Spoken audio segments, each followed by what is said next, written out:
So this video will be a lot more accessible to those just starting out in Enlisted than my previous video. That one was about being an engineer, the perks with that class, what all you can do with it, what it unlocks. It's very versatile. Anyway, if you're just starting out in Enlisted, you just have the rifleman. You might have a sniper or two. You might have an SMG, maybe. Generally, you just want to find the best position you can. You could play it almost like any other shooter. You just have to remember that people are going to be around you the entire time. You know, your squad is going to be following you. So if you don't have a very big squad, or if you do, just remember that they're going to be coming with you. You're not alone, which is a very important point, especially if you want to lay down somewhere as a sniper. Your squad is going to come with you, so they're going to make you a lot more visible and stand out a lot more than if it was just you yourself. Now, if you're just going to make a sniper squad all by itself, then you probably already have that in mind.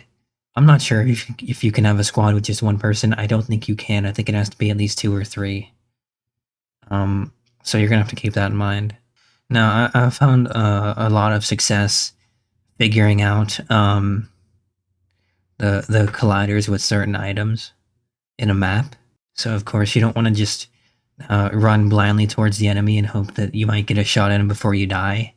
You want to get yourself into the environment a little bit. You know what I mean? You want to dig in and find a good spot where you can maybe potentially get a few kills before you get downed yourself. Now, a lot of times it's not going to be optimal, and the Enlisted developers have, I mean, they've made it realistic, and I'm pretty sure they've also made it fairly intentional, just so that there's not minging, because as it is, if you find a really good spot, then you'll be doing good for a while. And bear in mind, like 85 to 90% of your teammates are going to be AI anyway, so there's that. But if you keep killing them, you'll probably get some real players on your tail, and that's where the real heat comes from. Or whenever you kill a player for the first time, and they switch over to one of their teammates, and then they come over because they know exactly where you are. That's another one of my gripes with this game. But you just kind of have to deal with it and, you know, suck it up if you want to continue playing. Because it is a pretty unique game. It's free to play. You don't have to pay anything to play it. Of course, that is the argument with a lot of free-to-play games. They just make them freemium, so to speak. You play them initially for free, and then you just have to spend money and spend money and spend money to fucking progress in the game, which is bullshit. But hey, if you ask me, on Enlisted, I feel like I'm doing pretty good on my own. I don't really feel the need to spend money to buy premium or buy a premium squad or whatever the fuck. The only real issue I might find is research. It takes forever to get anywhere or do anything with research. So I'd have to say research is my own real stopgap there. Everything else seems fine to me. The rate at which you unlock squads is fair. Even the different types, but in order to unlock those different types, you kind of have to have research. And even then, there are different ways to get research to speed it up. But so you don't necessarily have to buy it. However, it makes it a lot easier, and that's where it becomes a lot more unbalanced, per se, because somebody can just buy everything, okay? But even if you do buy everything, it doesn't necessarily mean that you're going to have that much of an advantage. Usually, though, it just means you unlock different things. Different weapons, different vehicles, and whatnot. Usually they are better than the previous ones, but like there's not that huge of a gameplay edge that if you just went out and bought literally everything in the research tab that you would have like a huge fucking advantage. It's still pretty fair overall. I still find it relatively accessible. I'm able to spawn in as a just like a level 1, like a regular rifleman, and just, you know, work my way up with a bolt action rifle. And it'll be just fine. Even if I have to switch to a different country, a different team, and have to reset because not all my teams have the same progress, you know. But even when I do that, it's still fine. There's not a huge lack of progress. Um, I will say that if you play a specific team for a long period of time, then you switch over, you're definitely gonna feel it. So, I would say try to be at least a little bit more balanced. That way, if you have to switch over for whatever reason, like the lobby doesn't use that team, or just they keep switching, for whatever reason, you're not gonna be at a disadvantage for not using a team you don't use. You know what I mean?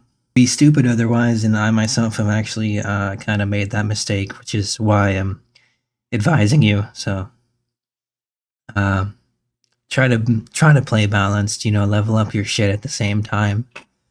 I get it though. You might not like certain teams more than others. Certain groups might have better weapons or like a better aesthetic, whatever. They each their own. Hey, whatever. In my specific case, my friend who got me into Enlisted said that, oh well, my German team has the most experience, so we're just gonna play that for like 3 days, and that really fucked me up. Let me tell you. But I've been working on it slowly but surely. Even though I don't really devote that much time to Enlisted in the first place. It's been going up now. Actually, I've been putting more and more time into Enlisted for whatever reason. I'm not really sure why. I'm just kind of getting back into it. Having that game rotation that happens. You play a game for like a week, a month, whatever, then you move on. I think that's just what's happening. It's not a horrible game to play. It's just you have to get used to a few things. You have to learn the game most of all, and that might be where everybody's issue is. If you don't learn the game and just continue to struggle, then of course you're gonna get frustrated and say, "Oh well, then why am I even playing this?" So you do have to at least try in the first place. If you don't try, then you're not gonna get anywhere. You have to at least make an attempt in the first place. A while back, actually, I made a longer video detailing how I got into Enlisted in the first place.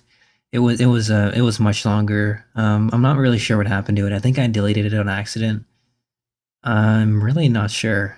I can't find it now, but as I'm getting back into it, you'll probably see a few more of these pop out, depending on what the topic is, what I feel like putting out, that sort of thing. If it's already been covered, no point in covering something if somebody else has already covered it a billion times.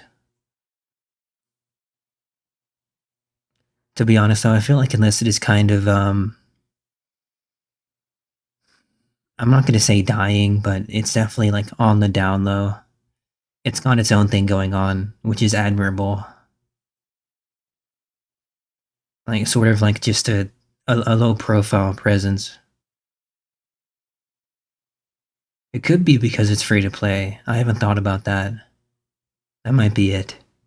It just had a situation where the developers, the studio behind it, gave it up to the parent studio for whatever reason, or like they declared bankruptcy or some shit. I don't know. So that's a little worrying. But it's still getting updates, I think.